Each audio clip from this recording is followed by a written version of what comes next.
네, 안녕하세요. 대만 이야기 전하는 바로내곡 생활입니다. 썸네일이 조금 자극적이었나요? 제가 요즘 집에서 인테리어 겸 집 정리를 조금 하고 있는데요. 이렇게 하다 보면 이것만 바꾸면 좋겠다, 이거 LED 색을 조금 바꾸면 더 예뻐질 것 같은데 하는 이런 욕심이 끝이 없더라고요. 대만 생활도 마찬가지인 것 같아요. 제가 몇 년간 생활을 해보니까 이런 점들이 바뀌면 대만이 조금 더 빨리 발전할 수 있을 텐데, 조금 더 좋은 사회가 될 수 있을 텐데 하는 것들이 많이 보이더라고요. 그래서 오늘은 대만 이것 조금 바꿔봤으면 좋겠다 싶은 것들을 모아봤는데요. 대만이 후진국이다, 대만이 안 좋다 이런 뜻 아닌 건 잘 알고 계실 거고, 그럼 곧바로 시작하도록 하겠습니다.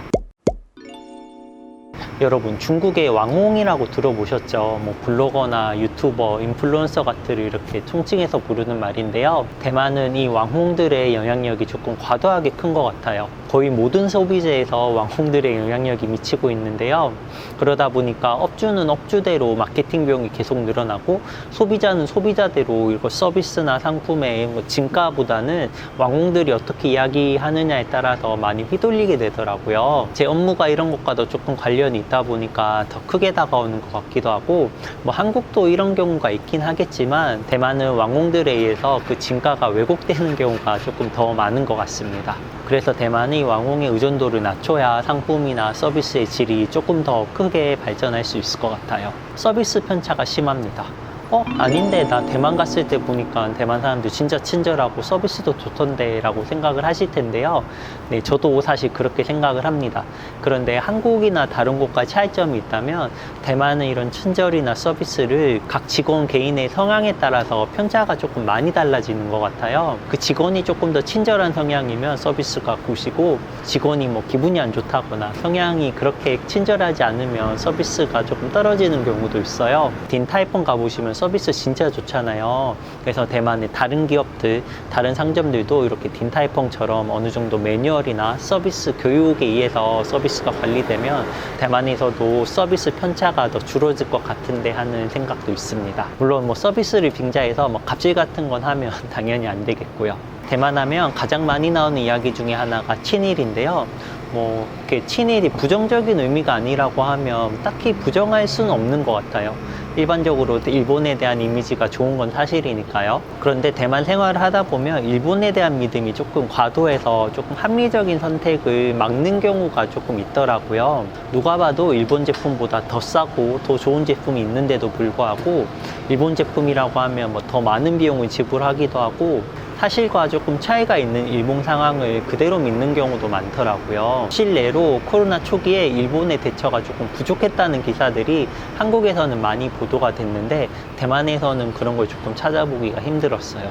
그래서 코로나 초기에는 저도 가끔 한국, 일본보다 코로나 대처 못하고 있구나 이런 이야기도 가끔 들었는데요. 친일은 아니더라도 대만 국민들이, 대만 사회가 일본과 어느 정도 거리를 조금 유지하면서 보면 좀 시야가 조금 더 넓어지지 않을까 하는 생각은 가지고 있습니다. 오늘 영상 조금 진지해지고 있는 것 같은데 조금 가볍게 들어주시면 감사하겠습니다. 대만 미디어는 조금 문제가 많은 것 같아요. 가십이라는 단어로 설명이 될 것 같기도 한데요. 자세한 내용은 제가 영상 만들어뒀으니까 요거 다음에 살펴보시면 될 것 같고요.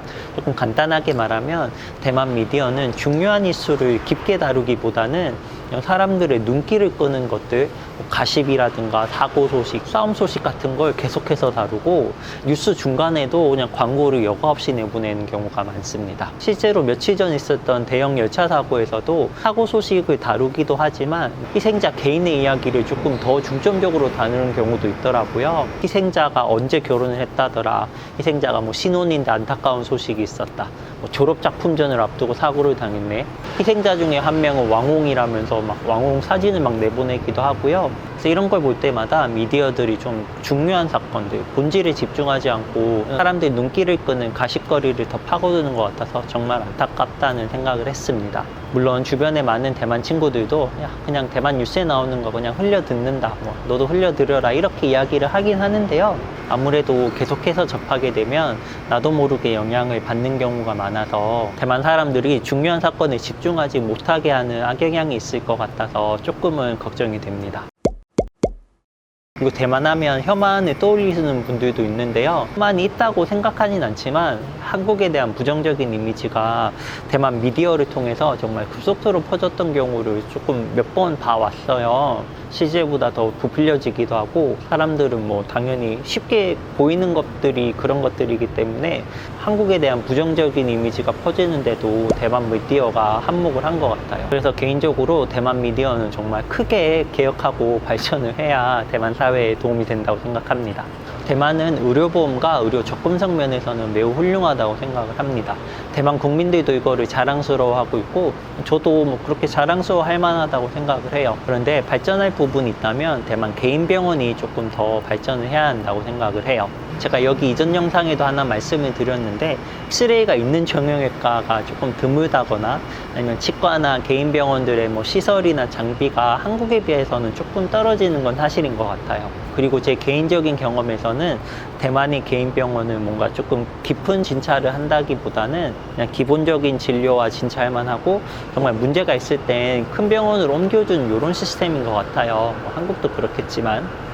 그런데 대만 개인 병원이 지금보다 시설을 조금 더 갖추고 조금 더 수준 높은 의료를 하면 대형 병원에 대한 의존도도 낮추고, 일반 사람들도 가까이 갈 수 있는 개인 병원에서 더 좋은 진료를 받을 수 있어서 뭐 국민 건강이나 대만 사회에도 도움이 되지 않을까 생각을 해봅니다. 이 문제를 해결한 국가나 사회는 제가 알기로는 없는 걸로 알고 있어요. 바로 소득과 집값 문제인데요.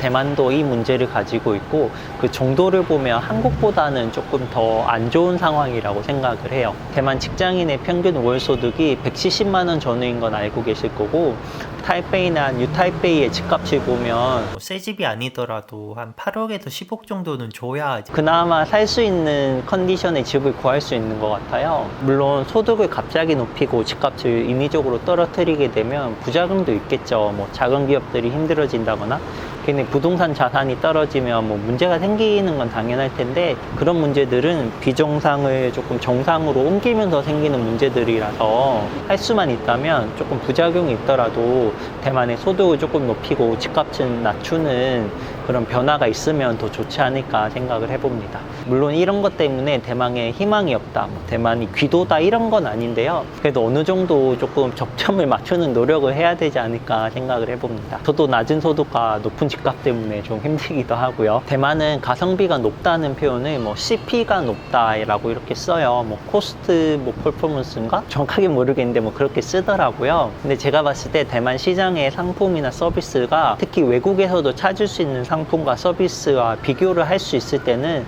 그 차이가 더 크게 느껴지는데요. 관세를 높인다거나 환율을 조정하는 등의 인위적인 걸로 국내 산업을 좀 보호하려고 하지 말고, 조금 경쟁을 시키면서 경쟁력을 높여나가면 소비자 입장에서도 가성비가 높아지고 뭐 대만 기업들도 해외에 진출하는 데 도움이 되지 않을까 생각을 해봅니다. 저는 정치에도 관심이 많은데요. 대만 정치를 보면 조금 맹목적인 정당 지지가 많이 있는 것 같아요. 요거는 작년에 있었던 대만 총통에서도 제가 느꼈던 건데요. 나는 그냥 국민당 지지, 나는 그냥 민진당 지지, 뭐 이러는 경우가 많이 있는 것 같더라고요. 심지어는 이런 경우도 있어요. 모 정당의 지지자들은 대만의 코로나가 상황이 좋은 게 대만 정부가 확진자를 감추고 있어서라는 그런 음모론을 제기를 하거든요.